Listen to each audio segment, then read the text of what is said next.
দুই শালিক সিরিয়ালে এবার তোমরা দেখতে পাবে কাঞ্জিলাল যখন অনেক বড় একটা বিপজ্জনক প্ল্যান করে আখির বিরুদ্ধে, তখন ঠাম্মি সেটা শুনে ফেলে। ঠাম্মি সেটা শুনে আখিকে তাড়াহুড়ো করে এই বাড়ি থেকে বেরিয়ে যেতে বলে। আর আখি তো এখানে কিছুই বুঝতে পারছে না যে তার সাথে কি হচ্ছে। ঠাম্মি তাকে এও বলে দেয় যে তুই কোনোদিন আর এই বাড়িতে ফিরে আসবি না। এত মাঝরাতে একটা মেয়েকে এভাবে বাড়ি থেকে বের করে দিতে ঠাম্মির অনেক খারাপ লাগে, কিন্তু আখির ভালোর জন্যই সেই কাজটা করেছে। আর এদিকে আখি দিশেহারা হয়ে কোথায় যাবে না যাবে কিছুই বুঝতে পারছে না। রাস্তায় অনেক খারাপ ছেলেরা তাকে উত্ত্যক্ত করতে থাকে। আর এক পর্যায়ে আখি এখানে বিরক্ত হয়ে তার নিজের জীবনটা পর্যন্ত দিতে উদ্যত হবে। হ্যাঁ বন্ধুরা, এখানে আখি আত্মহত্যা করার চেষ্টা করবে। আর তখন আখিকে বাঁচাতে আসবে এখানে দেবা।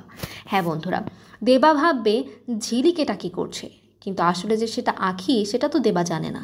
দেবা তাকে উদ্ধার করে তার বস্তিতে নিয়ে